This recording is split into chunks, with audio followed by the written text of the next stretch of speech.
recently I was doing something on ChatGPT and I was talking about design and it was referencing an article and I was very interested about it and I was like, okay, let me see what article it was referencing. And funny enough, it was an article I wrote like 20 something and I was like, if I'm the only person who has written an article concerning this for that long, then there's something wrong. At the time, we didn't know much about design, but we're in a position to actually teach design. Okay. So That's interesting. we were learning whilst teaching Teaching, design. yeah. And so I think one of the reasons why we grew so fast is because we're put in the position to teach something we didn't know. So we had to do a lot of research and practice before. So sometimes you go to the design session and Joseph is talking about something I have never myself I've never heard about, and you are learning a thing on the spot.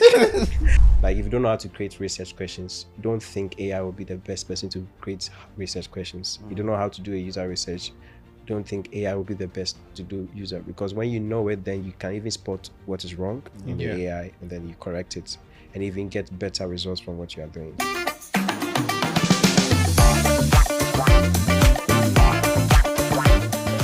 Hello everyone, welcome to Building Bytes, where we tell relevant stories about Ghana's tech ecosystem to fuel innovation and drive the growth of our digital economy.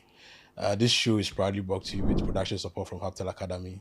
Today we're having a very interesting conversation. We're looking at the state of product design in Ghana with design leaders James and Joseph. We hear a lot more about them later on, but before we do that, let's get to know what happened in tech.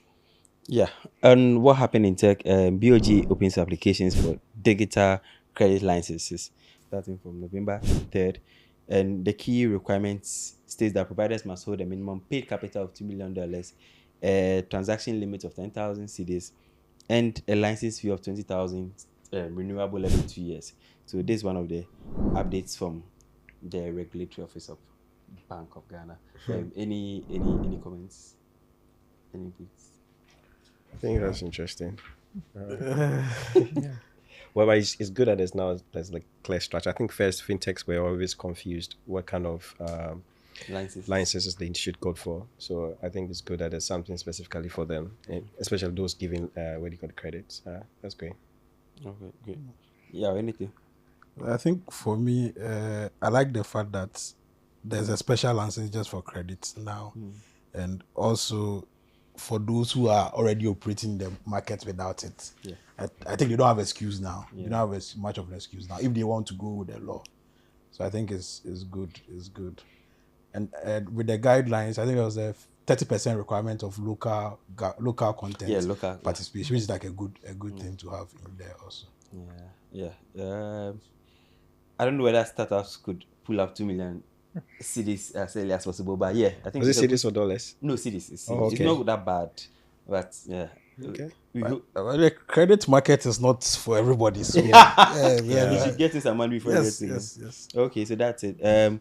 On the next news, Pharma announces new CEO, Nana Kwesi Ahin as the new CEO, taken after Gregory Roxon. So Kwesi has been in Pharma since 2021, held senior roles, global head of commercial, SVP, COO, credited with driving operational efficiency, commercial growth, and market expansion, and brings over a decade experience in finance consulting and healthcare. So Pharma has grown to a stage where one of the founders or co-founders moved on to allow a non-founder to take the lead. What's the feeling like seeing this happening in Ghana's tech ecosystem? I think it's something that happens more often, especially if the founder wants to focus on something else. It also gives the opportunity for new perspectives to how the company is run. So it's a good move. Okay. Yeah. So moving on to this week in AI, a similar story happens that Google is interested in or is building other connectivity hubs across Africa. So we know there's a Google office in Accra, which is good, being the foundation. They aim to build other about 4 more across the continent. Any thoughts, any feedback? How does that help us develop a digital ecosystem across the continent? I think during the DEX, there was an interesting discussion around AI. I think I've forgotten her name. She gave a very good talk about AI and how we are letting other people tell our story through AI rather than Africans. And I think that was very, it was really hitting me. Like, when anything that AI knows about us is being told by someone who is really not really an African. Yeah. So it's good to have something like that can help developers who are interested in developing something more tuned to the African context to also, and obviously right now we can't do anything about AI. It's come to stay, and it's better you put it on or you lose it. And so I think that's great. Anything? I think I like the fact that we are part of like the growing story, and we're not just at the end of just using it. Yeah. So anything that brings us to be part of that, I think is a good thing. All right. So still on AI, Zimbabwe billionaire Strive Masiyiwa announces the goal or the plans to build Africa's first AI factories to drive homegrown innovation. So he's pushing that a little bit, partnerships from NVIDIA and things, so building local chips and all that. Dangote, show up. Yeah. And this should be completed by the end of 2026. Like very ambitious. Wow. Yeah, that's nice. At the end of 2026. Any thoughts? This. I think in a Dex event, somebody mentioned something about us also lagging behind. Yeah. We are not part of the generation that is building for AI right now, whether it's the chip production or the technology in itself and all of those stuff, adding to the data. So I think probably this is an avenue for us to learn something. Yeah. Anything else? All right. Spotify is also taking serious actions against AI-generated music, saying that about a year now, they've had about millions of tracks produced by AI. Wow. And they are using this to detect fraudulent uploads. I don't know why they call it fraudulent, because I feel like I have an issue with that. I mean, someone creating music, it doesn't necessarily mean it's fraudulent because they used AI. Today, in fact, one of the biggest growing YouTube channels is an AI music. Oh, yes, really? YouTube page. And it's authentic songs. Well, I think Authentic. also Authentic and AI. because initially. No, I mean it's created its own lyrics. It might be Based on sample. but we sample. where we is do- it sampling the beat from? Is it crediting So- them? No, so I mean we do sampling. We mix beats. We Yeah, but don't- AI wouldn't go and take No, if the you are right sampling, channels and stuff. you credit each song that you sample. Yeah, That's So- You have signed contract and all of that. Is the AI doing that? I don't because have the I details. remember when image generation came out first, there were a lot of artists who were like bashing like ChatGPT for using their materials to train the AI without consulting them or any kind of. So maybe it'd be coming, but I also don't see how that is good for them, because obviously that's what's going to happen. There's this app Sona. Is it Sono? So, Yeah, which is just for music generation. Yeah. So I'm sure as time goes on, they'll have to open up, because people are obviously going to do that. Yeah. I think it's a matter of regulation, because again, AI is coming to stay. There is nothing we can do about it, and there is nothing. Again, image generation was an issue a few years back. Now we have models that even create more realistic images, right? So as time goes on, AI becomes better. I believe if music producers or artists learn to work alongside AI, it makes the process even faster. Because if you can, it takes you 20 days to sample a song, look for the right beats and all of those. AI just helps you do that quickly, right? And there is an avenue for some novel music, probably even a new genre that would probably come out. So, yeah. There was this documentary I was watching, so I can't really remember it, which they were showing I think it was by Google. They were showing the process of creating a music, like the brainstorming session of creating a music with AI. And then I think they went to this rapper's house, and then how he used like brainstorming the lyrics and everything. I think he was a music producer, and then and I saw how excited he was even just about it. Yeah. Like he was not afraid that this is kind of like he just said that this is really going to help my process in coming up with what do you call it, new music or new. So like Jim said, it's here to stay. On a lighter note, not on a lighter note, Elon Musk's XAI has sued OpenAI, alleging the company has stolen trade secrets and hired former XAI employees to access confidential information about. Hey, the meta is dead, though. chatbot. The meta is dead. I don't know whether we want to advise Elon or we want to advise Sam. It's a billionaire. You don't have it advice. You can't advise a rich You person. can't advise the rich man. It's a billionaire. I'm reaching out to Alright, advise you. so that's it on this week in tech and this week in what happened in tech and this week in AI. Yeah. Yeah, thank you very much. So we are having a great conversation called the state. We are looking at the state of product design in Ghana. We'll step back, look at what used to be, what is happening now, and then what the future looks like. So we have James and Joseph in the studio. We'll let them briefly introduce themselves, and then we'll kick into the conversation. So over to you, James. Hi everyone, I'm Joseph Kipo. I'm a product designer.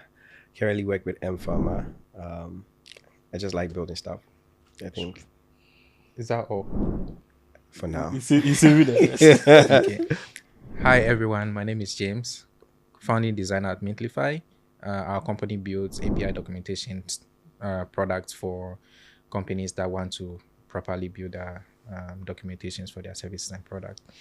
I have also been involved in the design and community in Ghana through Figma and then other initiatives like US Ghana, where I've been helping mentor and guide people who are interested in design to become professionals, which is something we'll be discussing more about. So That's great. So I did a ton of research, spoke to a lot of people for this conversation, and so most of the activities which has to do like product design, the building of the space, most of them like some of the works were most of them were attributed to both of you guys. So I wanted to like unpack that journey. How did you guys first off, like how did you guys get into design?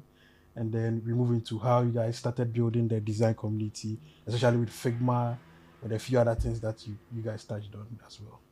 So I've thrown a question. Where do we want to start? James, we start from the origin, which is this guy. Yeah, are you serious?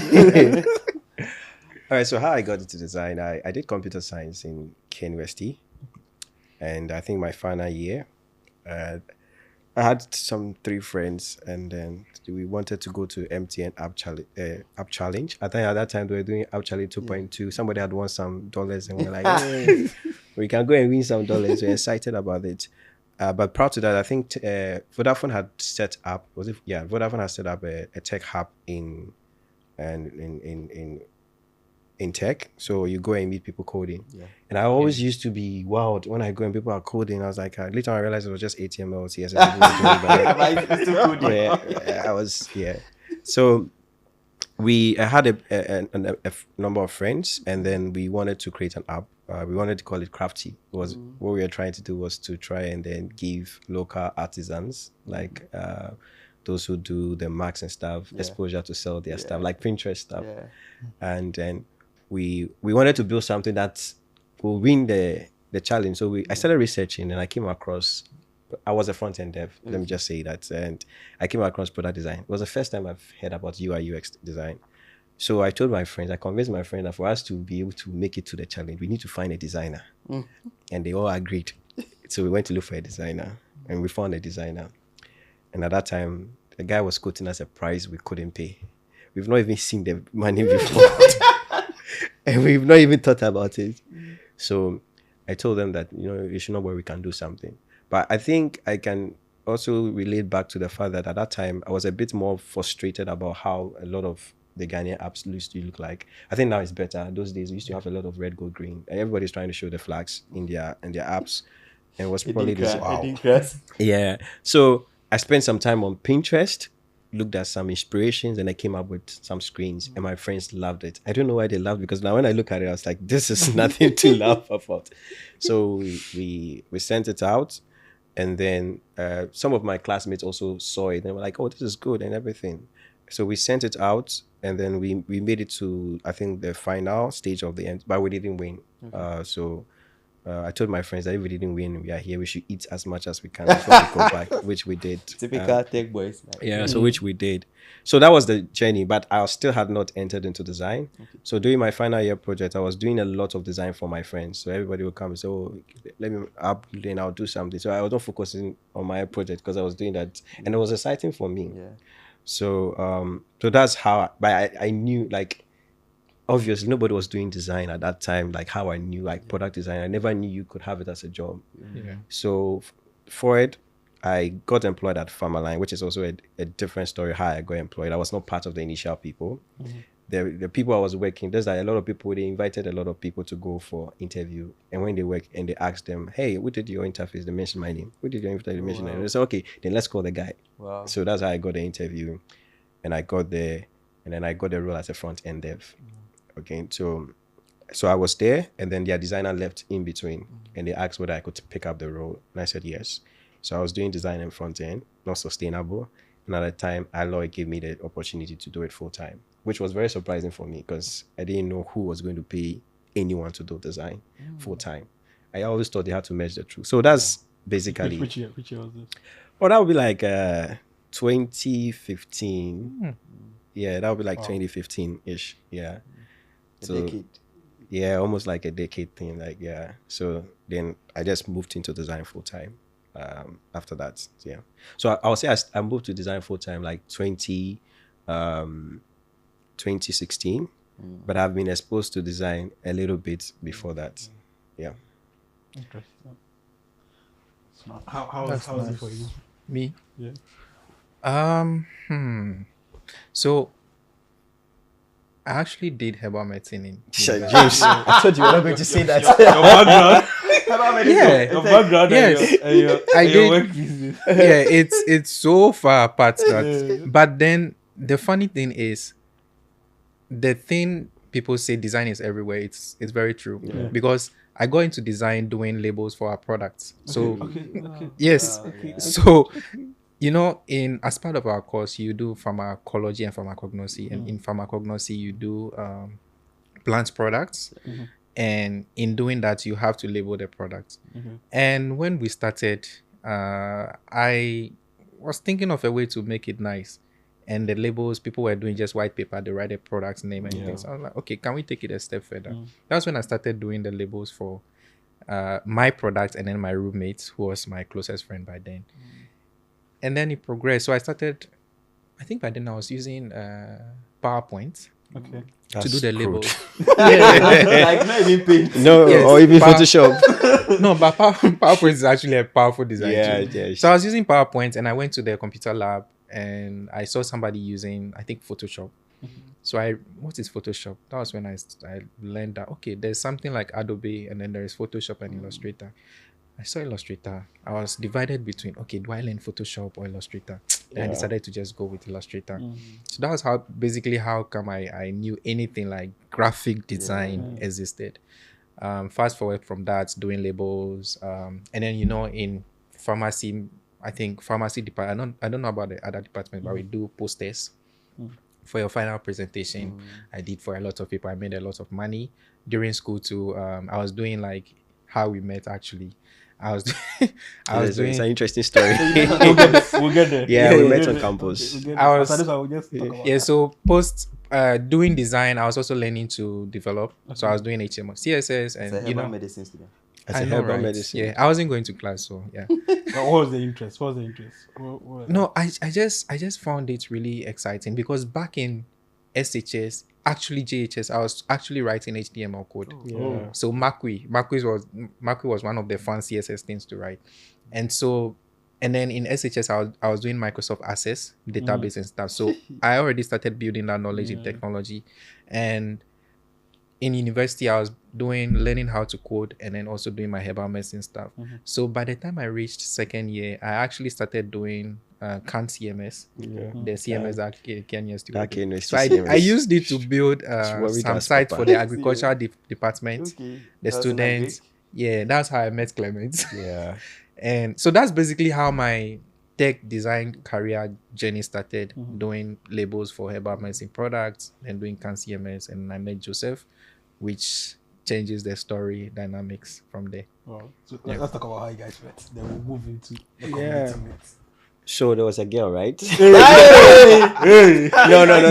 I like how you take, not like how you are thinking about it. I think there was a girl who was working on some NGO stuff. Yeah. And she was in my church, and I think she heard I could do design, and James was doing graphic, and they wanted to do a website then. So she introduced me to James, and then I saw what he did for the branding. I was like, "Child, this is cool."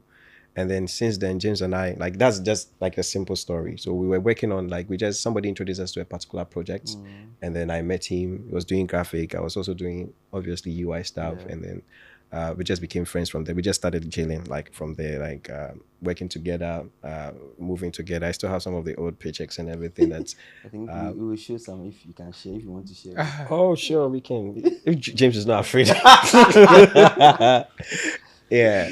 So yeah, but yeah, I think that was. But I think for me, what drew me to James was like the level of excellency in terms of his work. I had not seen someone do something like what he did, and he was very fast. Like if you work with James, you have to be very, like you have to know how to also throttle out after him. I think within a week he had gotten us a brand. He did T-shirts, brands. He did a logo. What else did you do for us? And then we're supposed to work on the website, which we never did. But then that's how we got to know each other in school. Yeah. Okay, great. So was the Figma community the first design community you guys built, or was that the second? Or was there even a design community in before Ghana? that? I don't think so. None that we knew of. Yeah. So how did like what do you guys like say? Okay, let's go build a Figma community. What was the? So at the time, we're actually working on some projects. Joseph introduced me to his team, Capsella. They were working on some exciting stuff. Oh, you remember Capsella? Yeah. Oh, John. Nice. Yeah. So the funny thing is, I was mainly focused on graphics and then let's just say coding, learning to code. And then he introduced the concept of UX design to me in a way. And so that was when I picked up, UX design. So I was torn between being an engineer and then also doing UX design. So I had a long dilemma till I left school. But then I made a decision when he introduced me to his team, and I think he introduced me to, I was mainly using Illustrator and then Photoshop by then. And then he was like, okay, there is this new tool that they are introducing. It's in beta stage. I want you to join. They are creating a group. That was basically I mean, Figma was in beta stage at that time. Yeah. Because it was early. Figma was around 2012, Yeah. 2015. No, it was very early. So Like, very early. fun fact about Figma. So when I started designing, the only app that was existing was Sketch. And you needed a MacBook. And if you've ever tried to design before, you understand the limitation of using Photoshop or Illustrator. So I just once did a Google and it's like Sketch alternate on Google. And then Figma came up. They were very basic, very beta. So I think I joined the beta stage, and when they released, I can see, maybe I shouldn't, maybe I can say I was one of the early users. Okay. So even how we got to forming the community was that, so I was able to sell Figma to almost everyone in Pharmaline. At that time I was working at Pharmaline. Wow. So when Figma Africa started, they were trying to get into Ghana, and they noticed that there were a lot of pop-ups from like me, like I have like some number of people using Figma. Just like you employed. Yes. I didn't employ James. I don't think we had money to pay anyone. We were just figuring stuff out. So they found out like there was, so they got in touch with me through my boss, like Aloy, that hey, Figma reached out to you. yeah. Wow. So it was, so Pharmaline reached out to him. relax. So it wasn't like, I think Figma had a subsidiary, which was Figma Africa. So they reached out to Aloy, and then Aloy got in touch with me that, hey, the tool you've been using. Yeah. So we met with Namso. Yeah. And Namso was the one who introduced like the whole concept of building the community and everything. And I was like, hey, why not? Like we like, if we can get a lot of people to design, because I saw the impact that design was doing. If we could, and I think one of the main things that James and I we used to try and figure out is how we can get companies to actually get designers. Because I was lucky, Pharmaline gave me that kind of room to operate as a designer. Okay, and I will not take that from them. Like, I'm really appreciative of like that opportunity they gave me as a designer. So when Namso sold us an idea of what Figma Africa was, and we started the Figma Ghana, we said, why not? We'll kill ourselves for the ecosystem. So that's how we started that particular. And then when he had to start, I didn't know anyone else who was doing design apart from James, because it was a very close circle. I knew of one person on Twitter, but he's an OG, and I don't think he was active on on Twitter. So the message I sent him answered like 3 years ago. 3 years later. Yeah, Check your so, DM. Check your so DM. it's so that's how James was the only one I knew who was in design. I said, hey, let's do this together, and then we started it. So let's talk about your first community activity in Ghana. Yeah. How was it? What was our first? Was it a hackathon or was Not really. was it the DIV thing? Eh? Yeah, the DIV stuff. Yeah, it was. You go on. No, so the thing is, one thing that actually moved me is at the time we didn't know much about design, but we're in a position to actually teach design. Okay. So That's interesting. we were learning whilst teaching Teaching, design. yeah. And so I think one of the reasons why we grew so fast is because we're put in the position to teach something we didn't know. Wow. So you had to do a lot of research and practice before. So sometimes you go to the design session and Joseph is talking about something I have never myself. I've never heard about, and you are learning a thing on the spot. So it was really fulfilling because it forced us to become who we are today. I can tell you, like, there are so many places I go today that maybe I have no idea what that is, but I just remember the experience of how I learned design, and then I just applied that. Okay, I literally can do everything as far as I have an idea what it is. I think the first community we partnered with was DIV and Div, through Figma Africa. I think, was it after the hackathon or before? No, because we needed them to come for the hackathon. Okay, yeah. Then we did a design session with them. They came for the hackathon, which was hosted at MEST. Was Yeah. DIV developers involved? Yeah, Yeah, developers developers involved. Yeah. So we knew IV. So Okay. Yeah. Yeah. It was in the early. Very stage, early, yeah, very so early. stages. Yeah, and I think actually we still have that paper. We had it at I think I've forgotten the name of the school in East London, Nasford. Nasford. Yeah. I still have that picture where we're sitting. So on we'll actually take the pictures. Yeah. So We're we'll sitting- show, by this time we'll show you. Wait, no, actually, if you go on my Instagram, you'll see some of them. We have that where we're sitting with the Figma t-shirts, and then we're holding pull-up banners and stuff. And I remember it was very scary for us because, just James said, like, I'm self-taught. Yeah. Like, nobody taught me design, and it's good that now people have people to look up to. We didn't all the people that I have to look up to were always on YouTube. Yeah. People where we have to learn from YouTube. Then we had to figure it ourselves. Yeah. Right. So imagine you don't know what you are doing and going to teach other people. So, and we made a lot of mistakes. And then one of the experience I still carry with me, which even shows me that the community is much better, is I remember one where we're doing with DIV and somebody asked the question, do we think that a designer will be paid more than a developer?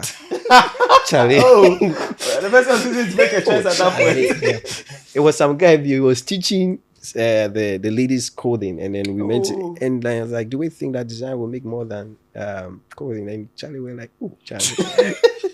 And so we had to say, oh, we are being employed, like we all have jobs because of design. But in the early day, it was very scary.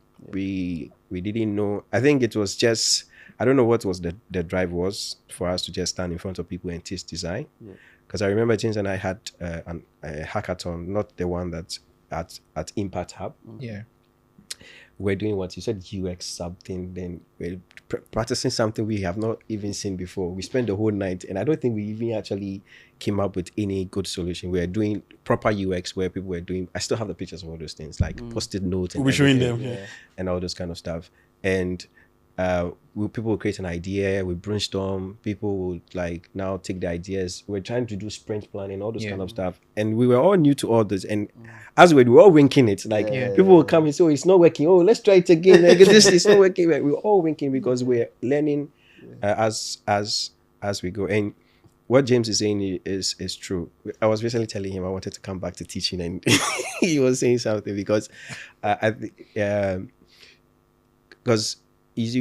what you know, when you start to teach it, you become very good at it, and even you know more about it. And so that's and even not even, it pushes you to learn more because you need to prepare to go and stand in front of people to preach. So the DIV thing was our first gig, and then Unpaid gig. For them to come for the hackathon, which they did. The hackathon was the biggest. I think that was what we launched actually the community with. It was very. So Figma didn't support. Oh no, they did. Okay. Oh, Figma did. They wouldn't give you money, but they covered expenses. Yeah. Okay. Yeah, they wouldn't give you money. Covered expenses. They gave you what you call swags and stuff, everything. So they like anything you need to operate, they will do that for you. Okay. Yeah. Okay. Oh, that's good. So we've talked about how the first event. Yeah. So now let's dive deep into the first event. What happened? What were some of the things that shocked you? What were some of the things that made you more exciting, more fulfilled from the event after the event had happened? You mean the Figma hackathon? Yes. I Because think we've heard stories from that hackathon. Yeah. yeah. Famous hackathon. That was actually the first time I saw people practically using design, because most of the time it's you teaching a concept or landing page, you need to use this that design process and stuff, right? But then in actual application where you see people using the knowledge that they have to create something which is almost visually functional, I think it was really eye-opening, because when you start to see what the ideas people have, things that wouldn't have been possible if there was no like tool like Figma or design, right?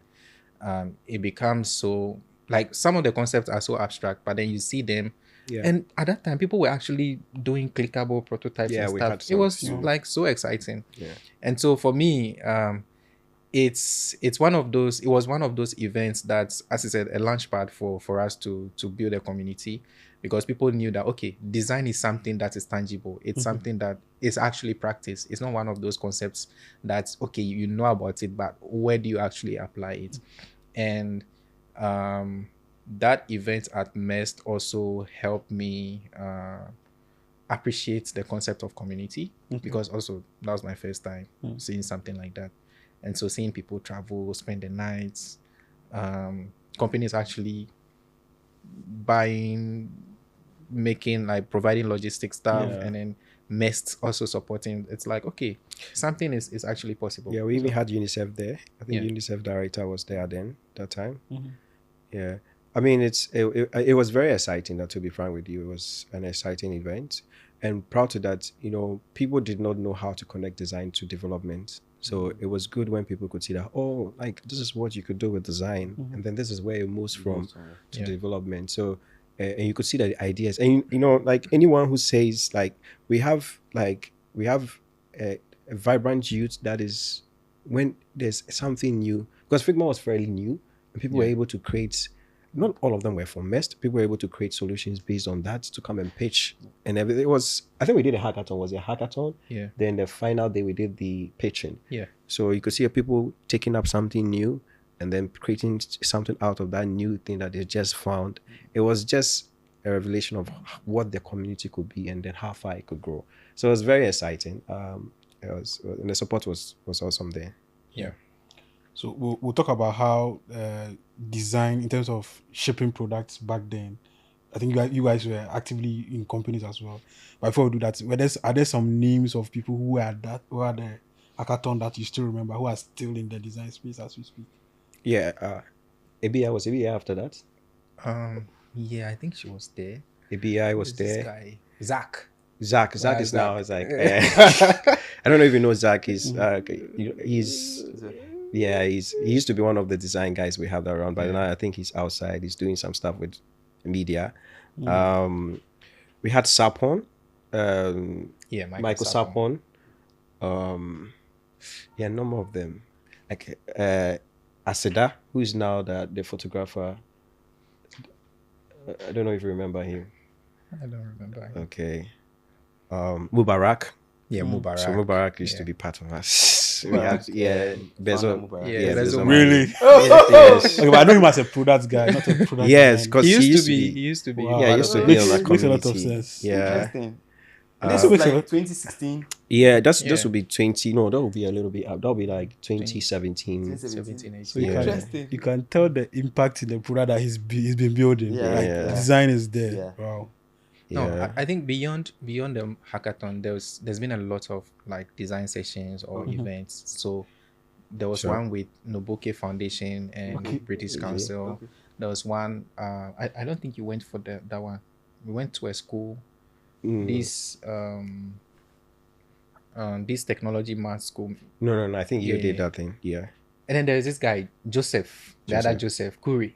Yeah, Joseph Curry. Yeah. Yes, Senna. Clabari. Yes, Senna. Clabari, Senna Yeah, was an yeah. architect who joined us. Yeah. She still does design. Yeah. Senna, the number of them, like it's like there's a lot of people that came up, like So you were teaching and like leading people with that, being like Wow. experts. we were not really experts then. Yeah. We are not. We're still learning. We're still learning stuff.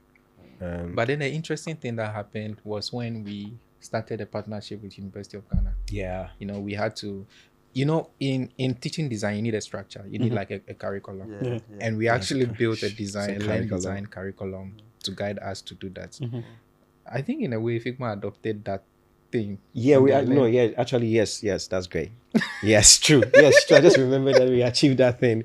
Yeah, so I think it became a model they were using to, what do you call it, train, Yeah. when they were trying to do their Figma program thing. It became a model. Even later on, I had to create an article around that. Yeah. I mean, well, we did, I think we did, I'm forgetting most of these things because it's been a while. We did it like, there was a time I had to go to all the way to WA. So, you know, Dauda, Safe Cash. Okay. do Is it you- immersed?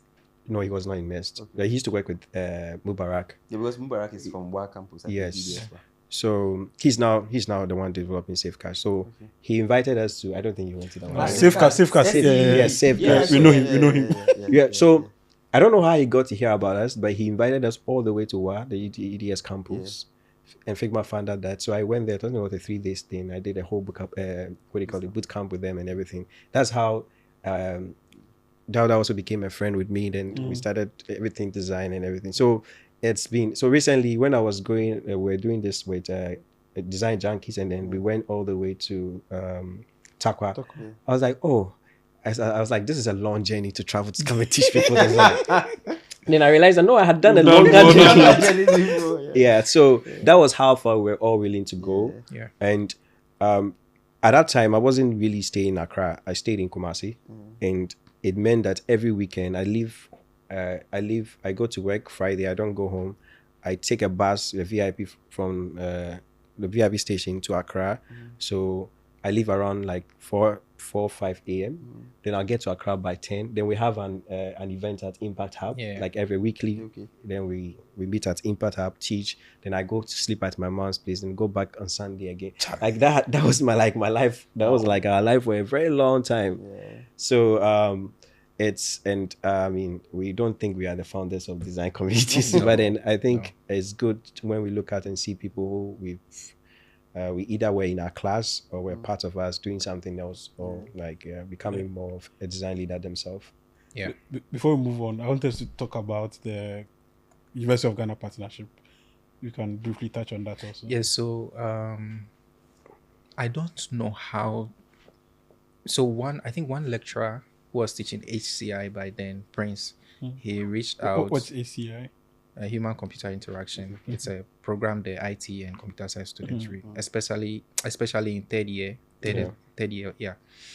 And then he reached out. He's like, okay, he wants to learn design himself. So he wants to learn how to use Figma. He's seen what we've been doing.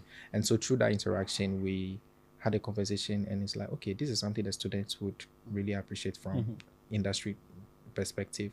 So initially I was working with Stimulus Divine. Yeah, Stimulus. I was there leading design there. And so I was basically, Stimulus was actually sort of supporting that as well. Divine pushed a lot for that to happen. Yeah. And so we had to use the curriculum that we built to design a curriculum for HCI, Figma, HCI, UX design for the university students. I think that was like several weeks, about 5 weeks or so program. So I go to campus in the evening to go and teach that class. It was, I wouldn't say scary, but pretty interesting, because when I went to campus the first time, I met the head of department of computer science. And when I met him, like, we're having a conversation. This guy is not, this guy, I mean me, I know a computer. You're the one teaching the HOD. You even finished your national service at Noguchi. Like, Okay, so you're on campus. yeah, I was on campus. Yeah. I was on campus by then. And this guy was, okay. So through the conversation, he realized that okay, I had fairly good knowledge about computers and then design. And then I met a PhD candidate from the US who actually did HCI. He was doing a project on sensory HCI. And then he was telling me, oh, I could actually do a PhD or a master's in HCI because the conversation was really nice. And if I'm interested, I could actually do with the University of Ghana. He would be my supervisor.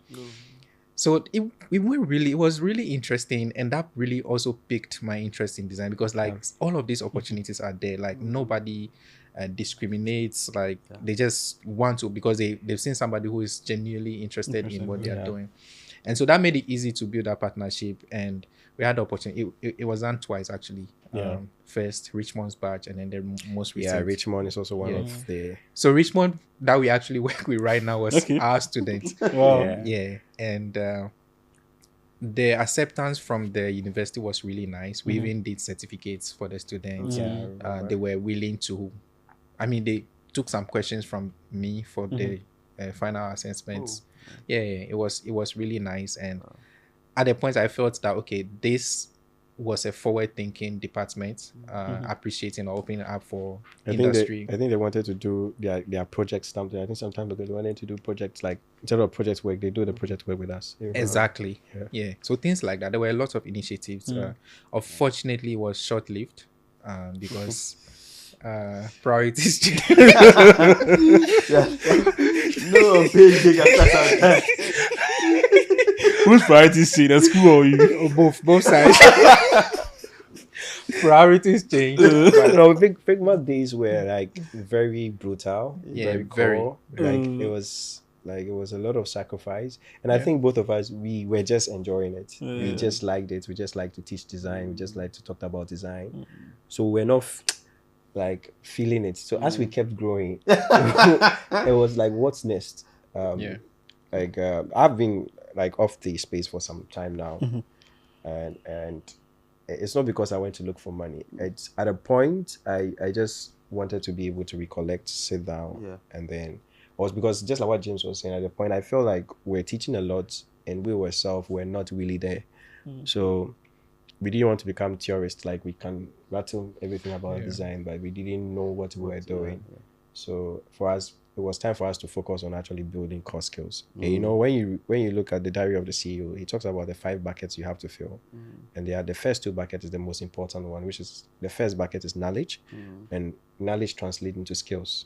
Before even it leads to the other different aspect that you have that you want to be known, you want to have a certain kind of pedigree and all that kind of stuff. So for us, getting to that 2 buckets being filled was very important. Unlikely for us, when we went to look for those 2 buckets to be filled, it was quite difficult to come back again. And I think we were just excited about teaching design, and that was what kept us. Okay, so let's move the conversation forward. I know you said you won't call yourself founders of the design community, but I think for a podcast we will call you guys that. Thank you. So we won't let them agree, but we'll call them. We can do that. They don't have to agree. They don't have to agree, so we'll call them that. So as founders of the design community, right? What do you think of the current ecosystem we have now?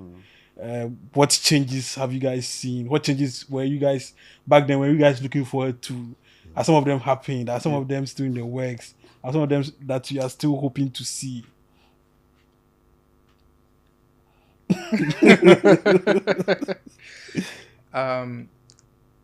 Just like Joseph, at some point I really had to take a step back, even from Figma. But then the exciting thing was I started seeing a lot more communities around product design. You know, there is design in general. We were focusing more on product design. So there was graphics design. There were other types of design, right?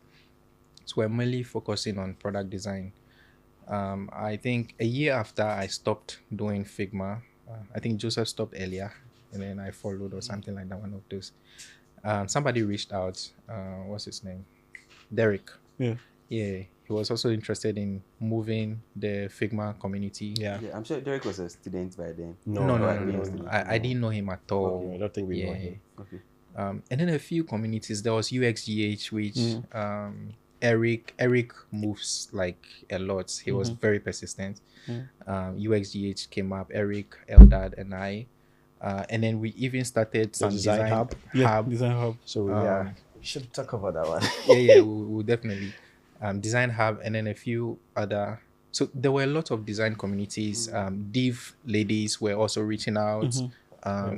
Like they integrated design into most of their the courses they were doing.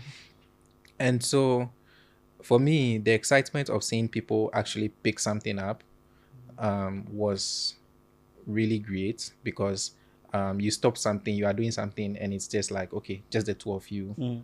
You've sort of like did hardcore work, and then you just watch it just go like that.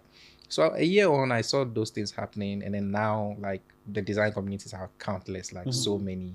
And the good thing about what is happening right now is there is a lot of collaboration happening, especially with in a design space, because Dex, there were mentions of FitCon, UXGH being partners, things like that. And it's something we've not seen in the past, because in the past, like, it was just us.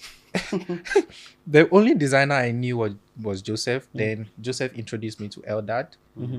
But then, like, Eldad. And then there were people doing design, but Charlie, I'm doing my own thing, right? There was not this, there was no community feel. And then we had Ukes come and host a design session or something like that, which we all went. And so seeing designers actually come together to really build something like this is pretty exciting. I don't think we are there yet. I think there is still a lot more work to be done, but there is just so much activity going on. That's great. It's been helping. And I mean, I just have to reference Dex, not even Dex, but like, for instance, like Design Junkie. When I saw what they were doing, I was like, oh, this is what we used to do. That's good that somebody has picked it up and it's actually going back to students. And they were going very far. Like when I had experience with them and I went to Takwa and I saw, like, I know what it means to organize a Figma, this thing. So I saw what he's going through and everything. Well, I don't normally think about it, say, oh, we started it and that's the emotion, but it's cool. It's very refreshing to see that it has become a movement now. We have Dex, we have UX Ghana. There are so many other ones you don't know. Once in a while, you see somebody doing something in design and everything. So it's good to see that we've gotten to there where it's not two people pushing, but everybody is really pushing. And I was amazed, like a desk conference and different types of designers there. And I was like, how many people? Close to like 200 people or so. A lot were there to support, to be part of it. So I think for us, we wanted to make noise about design. And I think we achieved that level. As to whether design is at the level we think it should be, I think we are still emerging. We are not yet there yet. We're still emerging. By the grace of God now, a lot of people are showing interest in design. People come to it and they want to be designers, not because they want to escape programming, but like genuine interest. People see that, oh, I can make money out of this also. So and businesses, for me, what I was telling you, one of the things is like businesses understand that the value of design. I think we're discussing that even with you, like the design, like businesses understanding the importance of having design in whatever they are doing. So yeah, I think it's fab. It's better. It's better than we asked for. So positively better. Yeah. Are there some challenges that still persist? Well, it has to do with the quality of work, And I feel like where it could be that, that's what I was telling you, I wanted to go back to teaching, and we're still discussing it. It could be that we're still, like recently I was doing something on ChatGPT and I was talking about design. And it was referencing an article and I was very interested about it. And I was like, okay, let me see what article it was referencing. And funny enough, it was an article I wrote like 20 something. And I was like, if I'm the only person who has written an article concerning this for that long, then there's something wrong. And this globally. Yeah, like I was on Medium. Yeah. So I was quite surprised, and I was like, oh, is it that people are not writing enough about design? Or people are not reading enough about design to be able to to have that kind of niche for people. So it comes back to the fact that there are people who are becoming designers, but they do not really, like when you actually give them work, it becomes a problem. They can speak I was telling him that I was helping somebody hire, and all the people I suggested that it's not been so nice, and I wish that whatever knowledge they need to have to be able to get, because there are jobs. Yeah. During our time, we could have somebody wants to design something, come to James say that I'm tired, I have a lot of projects. To come to me, I said I'm tired, I have a lot of projects. Maybe Eldad say I'm tired, come to them, to come to Eric, then to come back to James again. Like we're like the only few people that, but right now it doesn't really happen that way. But the people also who take those projects, sometimes there's this execution is not good, that it doesn't really help speak what the value of design could be. And that's my personal experience trying to help someone hire, and even hiring at M-Pharma. Okay, so I feel that more could be done around the education, so that people really understand how to grow as a designer, but not just being online. That's not what makes you a designer. That's not what. That's not what really all. I thought like it's good. Like I go ahead and do that, but also spend time to hone the craft, so that you can do something. Design. So since you touched on that, we'll be talking about mentorship next, and then we'll wrap it up with some new pathways that, I mean, from your own experience and years of experience, that new designers coming up can look at. But before we talk about mentorship, we have a video we want to play so that you watch it, and then I don't want to introduce the video. I just let you watch it. And I mean, I won't say anything about it. So, so the cameras will have to be on them. And then we'll watch it briefly, and then after watching it, then we'll talk about Hi, my name is Ebia, and I'm a product designer with WeWire. Hi, my name is Richmond Agbawo. I'm a product designer at Deep Tech. So the first time I met James and Joseph, there was a hackathon on campus, Legon, University of Ghana campus, sometime around 2019. I think end of the second semester thereabout. There was a Figma hackathon basically in the computer science department, and basically I joined with two of my friends, and we participated in the hackathon. Luckily for us, that was the first time we were using Figma, but luckily for us, my team, we were able to win. And so James and Joseph basically connected with us. But that was basically first time meeting. Yeah. My first time of meeting James and Joseph was at a Figma hackathon. No, it wasn't a hackathon. It was a boot camp, in 2018. That was September to October of 2018. And I'm not quite sure whether it was one of the first boot camps for Figma Accra, but I think for me, it was the first because a friend introduced me, and that was my first contact with the tech industry. Okay. So for me, what made me start doing design was I started off as a programmer, but then I realized that whenever I was building out any coding, programming anything, when we're doing Java or front-end engineering or anything, my focus was on how the stuff looked instead of the logic. I just cared about how it looked and how people interacted with it. I didn't care about the logic. The logic was very difficult for me to figure out. So I realized I have a natural disposition to how the things looked, basically. My impression of them as designers, at that time, I had never come across like education to be free. That was my first time being in a free boot camp. And I was wondering what could make these people decide to collect a bunch of people and teach them things for free. And at that point, I was very new to everything tech. So to me, they seemed like, super, I don't know, demigods in a way. But yeah. One of the key lessons I learned from them was basically once you break down anything to the core principle, you can solve it up. So basically for any complex problem, just break it down to the atomic level, and then you can, once you break it down, you can solve it. Something I learned from James is, just start. Whatever it is, don't overthink it. Even when it comes to designs, just start. And also with Joseph is a more like meticulous person when it comes to design. So he always brings my attention to, how the users react to it. He's so passionate about design that you can feel it in his voice when he's speaking.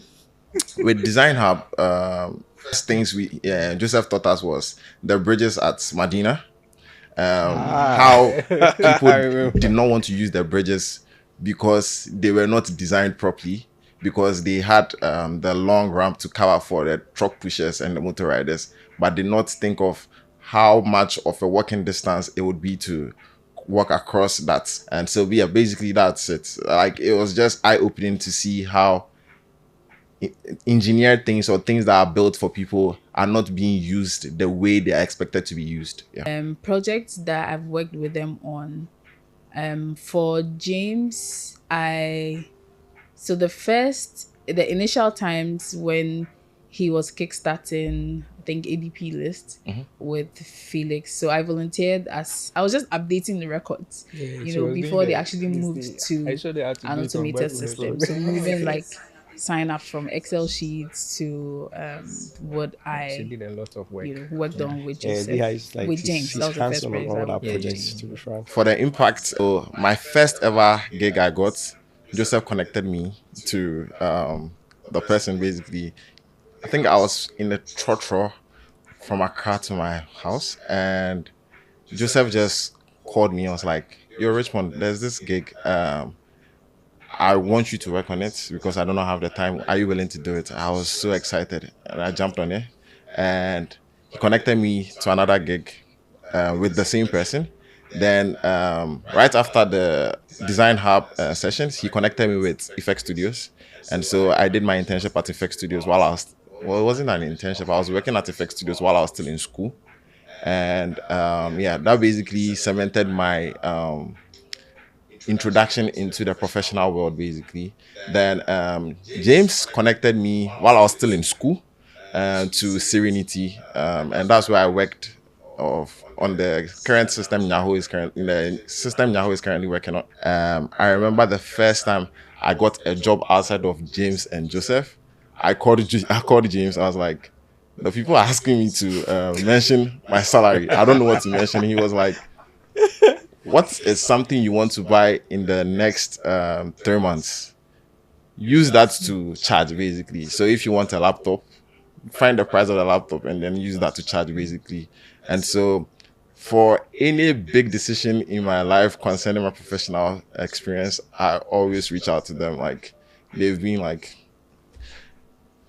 guiding star, my North Star. So for impact, I think what Richmond just shared is really true, because at every point in like my career, when I'm transitioning to another role, it's always James and Joseph.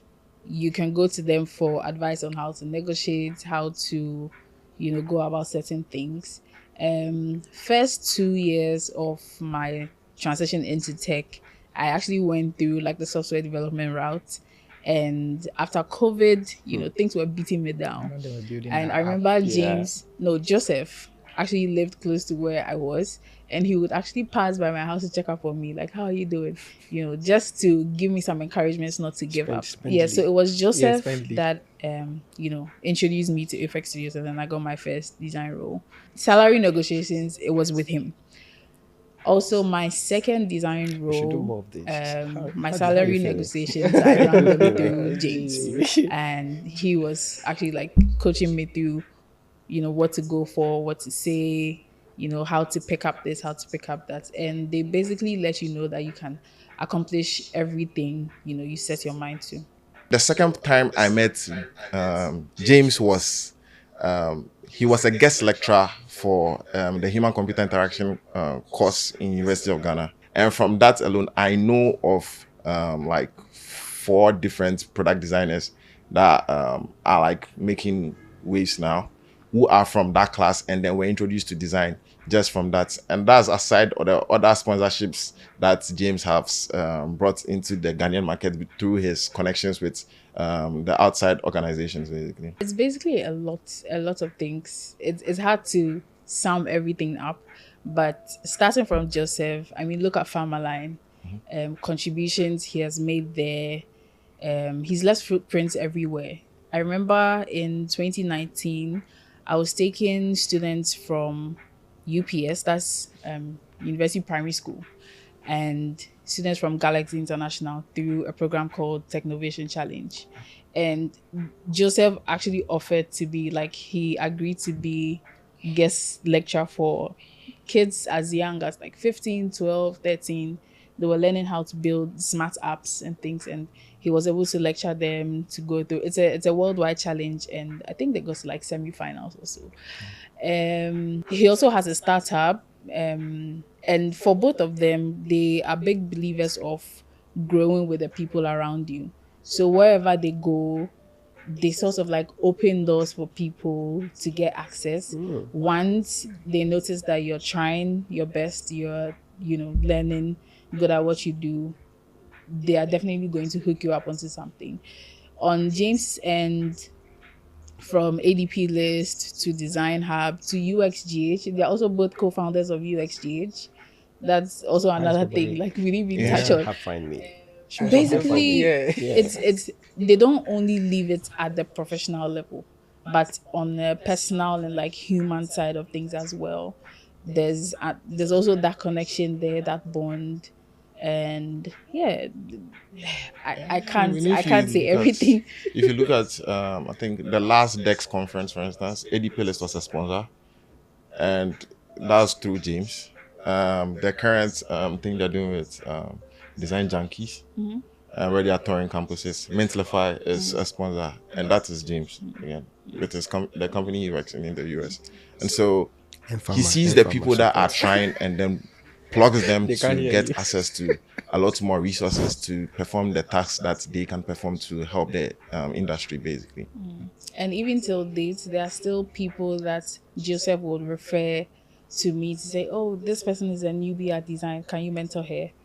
Those kind of things. Even though they don't have time to be doing all of those things now, they still try to find a way to bring them into the space. Yeah.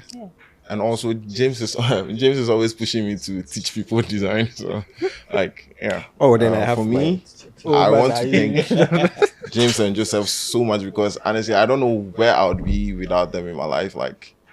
For every milestone in my life, they've been there.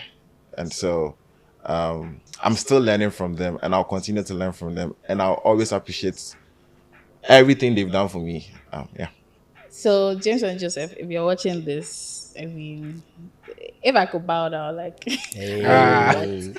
from emotional support to career wise and everything, you guys have been there. You've hooked us onto things we didn't even imagine, giving us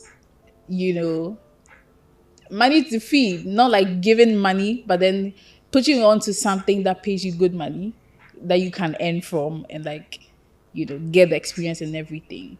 And I just want you guys to know that you're really the coolest people I've met in the industry, and don't stop doing what you're doing. How did you guys get How this did you video? guys get this video? First off, That's emotional, man. That's your reactions. Before we continue the conversation, your reactions.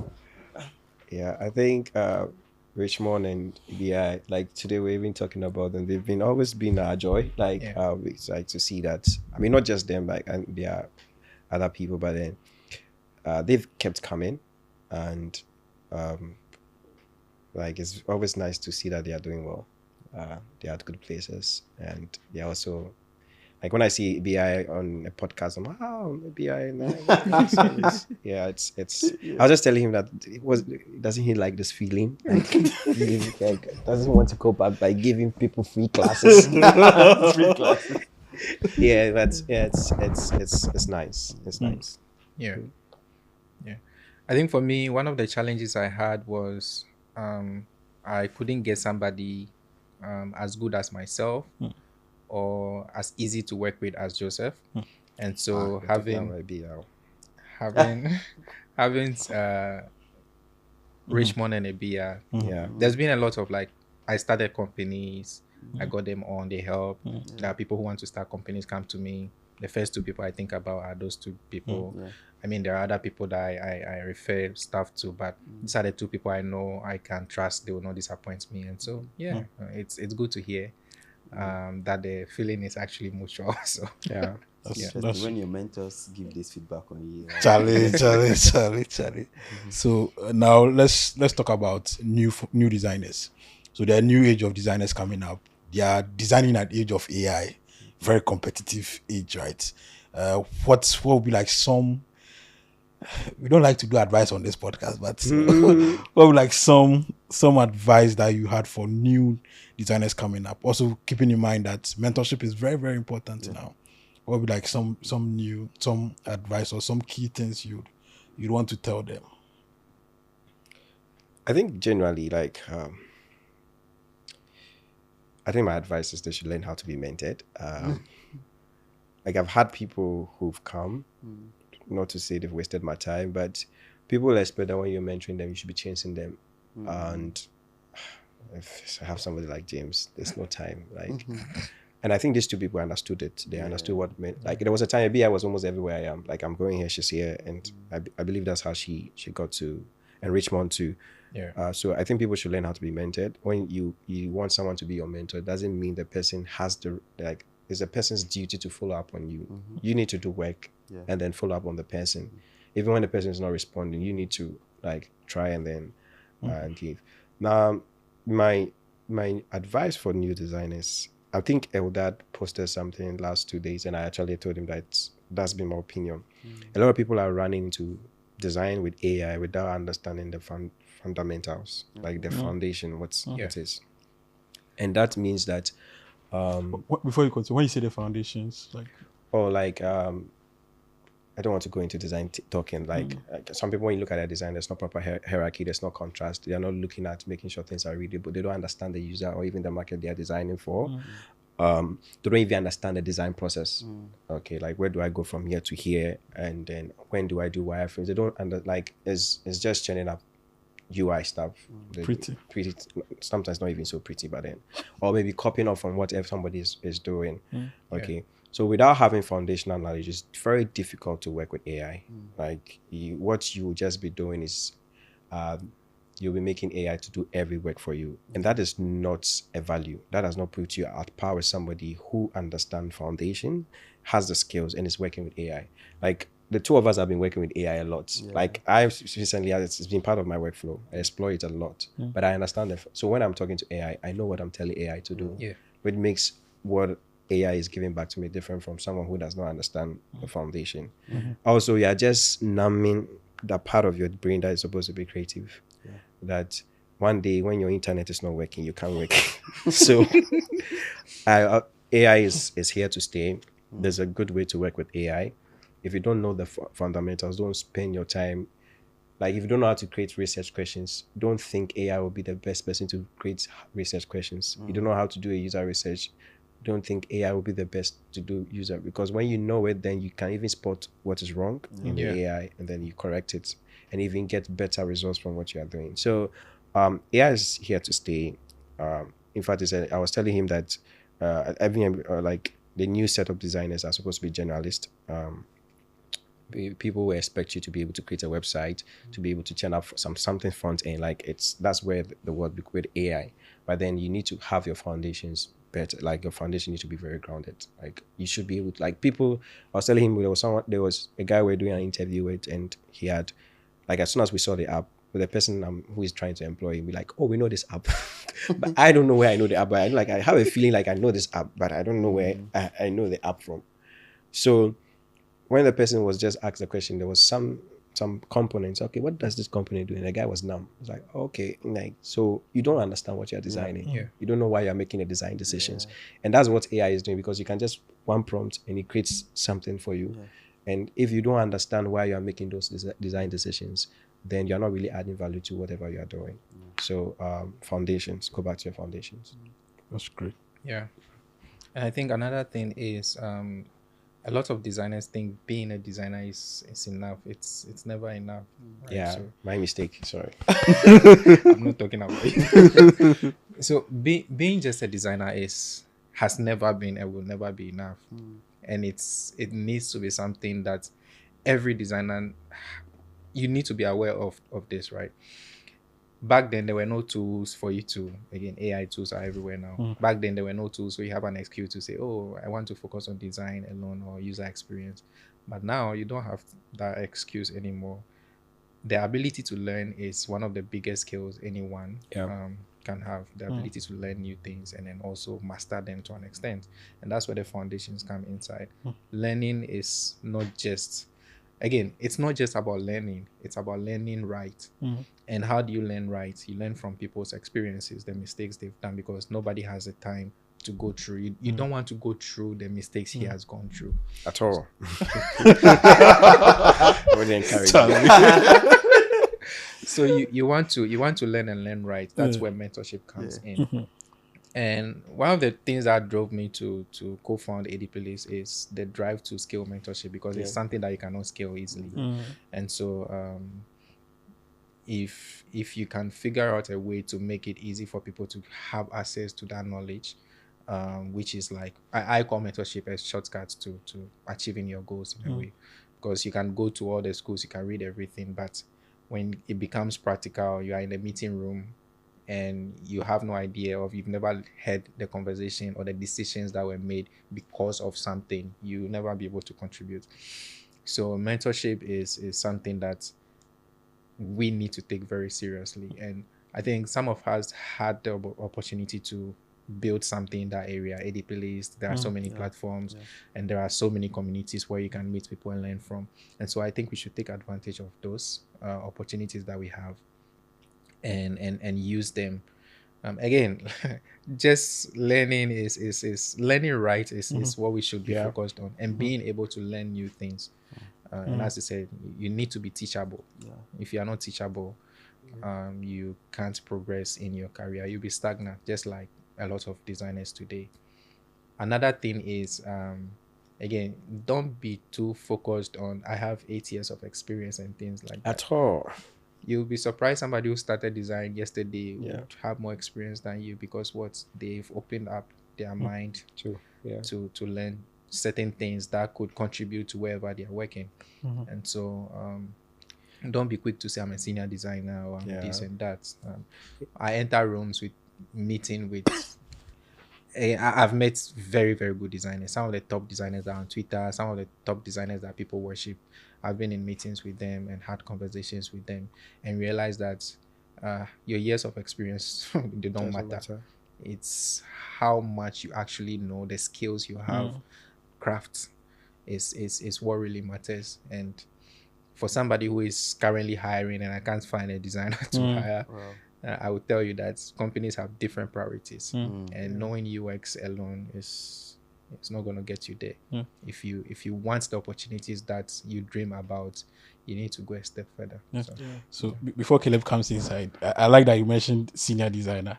So I want you guys to help us define in the, I don't want to see in a Ghanaian context. I also don't want to see in an African context. I also want to see let's say in a global context.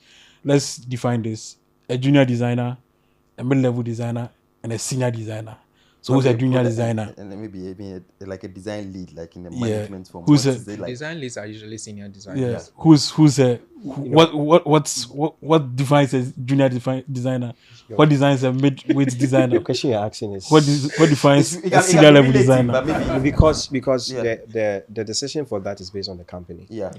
So I know companies do that, but I also clearly know what expertise. What's expertise?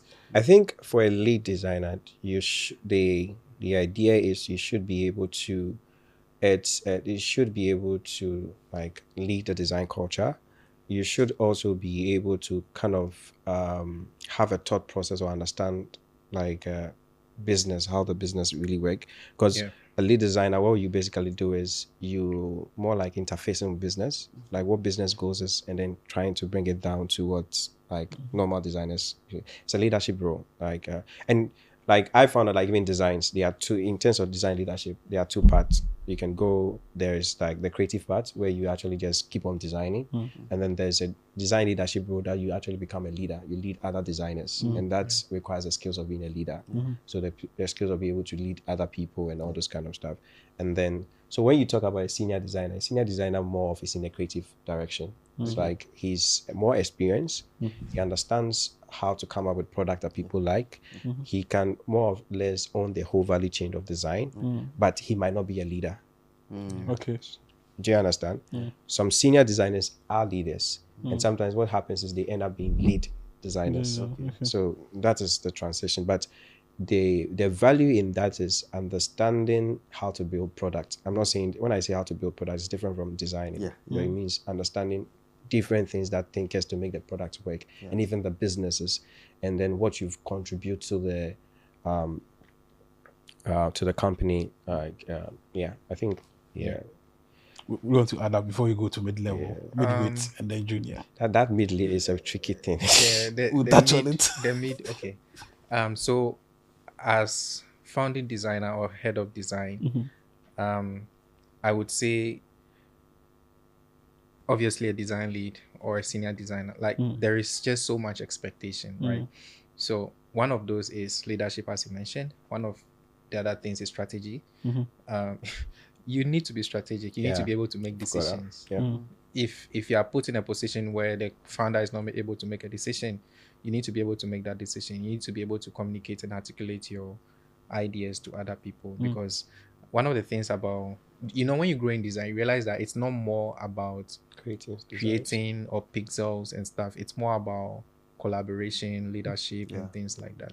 So being able to communicate or collaborate on that level puts you on a pedestal to being a lead designer, a senior designer, design leadership, right? Unfortunately, most of the designers that go into senior design position, design leadership, oftentimes like just focus on strategy and team leadership and culture and stuff like that. There are designers who are actually IC role, like designers who just want to focus on creating. But then the funny revelation I got recently, meeting a lot of the designers that have been celebrated in this our design community that are known, is you realize that a lot of them decide to actually focus on craft, but then they have a lot of strategic experience and then team leadership. In fact, those who actually run agencies are very good leaders, but then they still focus on the craft. So that's something, again, if you don't have enough information, it's easy for you to make a mistake when you're trying to classify designers. But there are a lot of things that make up whether or not you become a design leader or a senior designer, or what makes a senior designer. But a big part of that depends on the company culture. Okay. So let's go to the tricky one. Midweight. I think mid-level. that has always been difficult. because no, it doesn't exist. I think people, it's just the job market way of trying not to pay for a lead designer or a senior designer. So we say that we want, because who is a mid, like what do you want a mid? You want someone who is not a junior. You don't want someone who's a senior. Like it's I just feel like, but it's mostly people classify that by number of years, which I don't think, like James said, like having 8 years of design does not mean that you are good on it. I will personally say, like, and I learned from James a long time ago that design titles are not really important. It's what you can do. So whether you're a lead designer, whether you're a senior designer, whether you're a junior designer, it's not really the important thing. Is the skills that you can carry and the weight you bring onto the team. That's what the same. Those things just came about because companies needed to find ways to pay someone higher, someone to lead a team. Budgeting. If you. And I just want to touch base with something he said, and which has been my personal experience. And if it's another advice I want to give people, is like design alone, focusing on design alone. If your love is to just create nice designs, fair enough, just focus on design alone, your craft. But if you want to really grow, at the time you plateau, no matter how good you are at being like a UI designer or even a graphic designer, you plateau. And there is no amount of good work you churn out that can maybe change your salary. Maybe it might change your salary, but it might not really move you to a certain level. So the next level for you is like what he was talking about, strategy.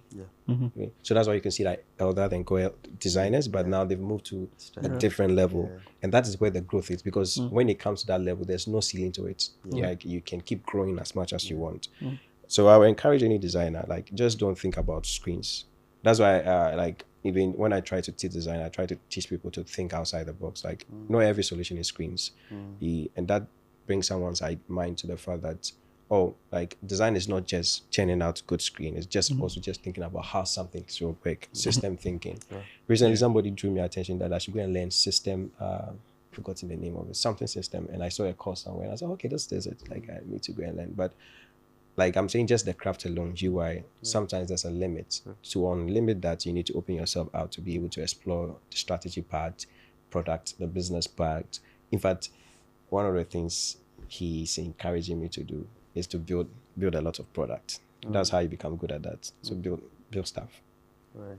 Is it? I mean, for me, I might not be in this. I might not have had any experience with you, but I feel like I'm proud seeing you have mentors, you have people with experience, you have people who have cut across some of these different angles of designs, whether it's in creative, whether it's in strategy, and that shows how well you understand the ecosystem of design or the system of design, especially in the Ghanaian community. And now, like you can place people in certain boxes, even though they might not want to be placed in there. But you know that like this, people are good. That's a good impact. That's a good observation. But I'm also curious. Do you think the Ghanaian digital ecosystem has appreciated the contribution of design to products building, to development? I mean, he mentioned that he said you should build more products to learn. That's one thing we've done well, which I think maybe people pre your time didn't have the experience of building products ground up. But I don't know whether to say maybe for some years now it's been easier building or it's easier like as a designer. Do you think the Ghanaian digital ecosystem has gotten a grasp of what design contributes to a community or to a company? This topic, it's like a Pandora box. Let's open it. We can keep it simple. Maybe a topic for another day. Yeah, just but I think a lot of companies. I mean, MTN has hosted Hubtel. I know a lot of designers here. Who are doing stuff, right? And so I think if they are sort of the organizations that when you come to Ghana Tech, they sort of represent the Ghanaian tech ecosystem. I think we've made some progress, but there are still a lot of things that we need to do and improve. I think we are making efforts. We are not close to being there. There is still a lot to be done, and I think it takes a lot of patience and continual learning and humility. Thank you. And humility to get there. I would say we just need to give it some time. Just give it some time. I know he said you get to strategy, there's no ceiling, you need to grow. Somebody will say, oh, then let me don't, I wouldn't learn the foundations of design, let me go and learn strategy. No, it doesn't work that way. You need to build from somewhere. There's a path. I think like that's one of the things M-Pharma helped me, because when I got to M-Pharma, there was a path. Like you could, like Dan was my had like this whole document where you could look at, if you want to be this, you need to have this clocked out, you need to do this. So it was always say like those are defined by what the company is. And a lot of times, because we are following, we don't know that there's a path to design. Like you can come to design, understand this, and then you come to this different direction. And I just want the last thing I want to say is humility. Like one of the things I learned, like as a designer, you cannot have enough. Like you don't know it all. You don't, like when I see people redesign other people's app, I'm saying that you are too serious? proud. I said that you are too proud. You don't understand the person's business. You can give a feedback, you can critique, but to go to the extent to redesign, you don't understand what the thoughts. We talked about the MTN app. Like I wouldn't want to redesign MTN app. I don't know. You don't even know where to start. Where to start. I don't know what kind of research that they have. So that's why sometimes when some of these big companies and people are bashing them, designers are bashing them, not the users. Designers are bashing them. You don't understand the kind of data they are sitting on. Why they are making that data. So be humble enough to ask questions. Oh, why are you making this?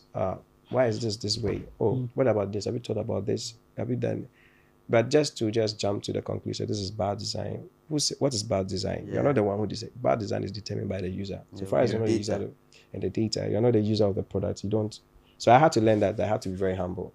Like I see other people's product and I can look at it from the point like what were the decision they're trying to. For you know, there is if you were supposed to go and work there, you'll not survive. you won't survive.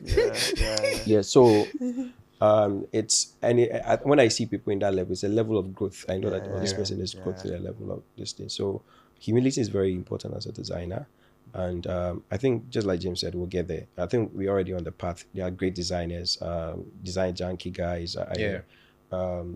Reagan, what's the other guy's name? Sam, Jeffrey. Jeffrey is I think he's doing Jeffrey doing great stuff with both shifts. I think these are guys that are really doing something that James and we've stopped doing it. We don't want to do. And this is great things. I think there's Franklina. These are people I see. Frankie. I don't know them personally, but I see them online, and I can see the struggle, and I can see the process. Like these guys are going to be great designers. So there are a few more. I think there's Kafui, the guy who worked on the Petra app. Kafui is a great designer. So you could see that like. We are getting there. We'll get there. So I know we should pass away soon, but it seems like grandpas right now. No, we are not.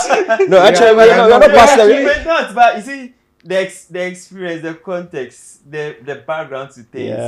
It shows some kind of authority you don't maybe ascribe to get, but the evidence speaks for itself. And I think it's nice seeing the work you've done, and we hope to. We also decide with data. Right? The data shows. Data shows. This is real impact. I don't know. I feel like maybe if we are, thank God, Building Bytes is doing this, like documenting like some of these digital stories. So in some 20 years to come, and someone's checking how Figma probably launched their first work here, doing that. Before Figma was public, some Ghanaian guys had figured out to teach people that, even though they were not even there. That's a good story to tell. Maybe we have something to tell. That's great. So we know that most people would love to connect with you guys. So you can briefly talk about how they can reach you. Probably just one platform. I'm active at LinkedIn. Okay, even though it's scary. I'm active on LinkedIn. I'm not active on LinkedIn. Where can people find you? So I try to be active on Twitter, even though I don't post much. But I mean, when you won't get me there, you try. I will not come. when you send me a message, I will definitely respond. LinkedIn, I deleted the app. Why? What was there to do there? The pressure. I know the pressure is too much, but then we can just. So I go there when my company posts something I want to repost or something. So I go there and I see some messages and stuff. But Twitter, I have a website too. If you want to reach the two of us, James has a website. No. We have the hubfind.co. .co. So we have hubfind.co, which is something that we started some time back. He decided to go and join a company. This is going on YouTube. Let's not just watch ourselves. We have hubfind.co. Where we basically are building something we actually always dreamt about, a way to also impact our knowledge, especially focusing on startups and smaller businesses or founders who are looking to break through the early barriers of strategy, product design, execution, and all of this stuff. So the thing is that James and I had we've built so many stuff, and this is the way we discussed it, and then we're like, let's go back to this. And then I think you can get us through that. Sorry, we are not so social. I'm trying to, but anytime I take the camera, I get scared. But I think you can, wherever you want. People actually reach out to me, connect to me on Snapchat. Oh, really? Then I should try. So it's easy to post on Snapchat. So they just I'll try it. I was thinking about TikTok. I'll try it. So this brings us to a very insightful conversation. And thank you guys very much for coming. Thanks for watching. If you have questions, you can leave it in the comment section. And we'll send it to them to reply, and then we'll send it back to you. So thanks very much for watching. If you haven't subscribed, please subscribe. We're looking for it. If you are like this, people, you know people like this in other. There's Della. You should talk to Della. Yes. You should reach out, comment, and let us find you. He's a bank of knowledge. People don't Della is is up there. All right. Thank you. We're coming to Della next. Bye. See you soon. Bye.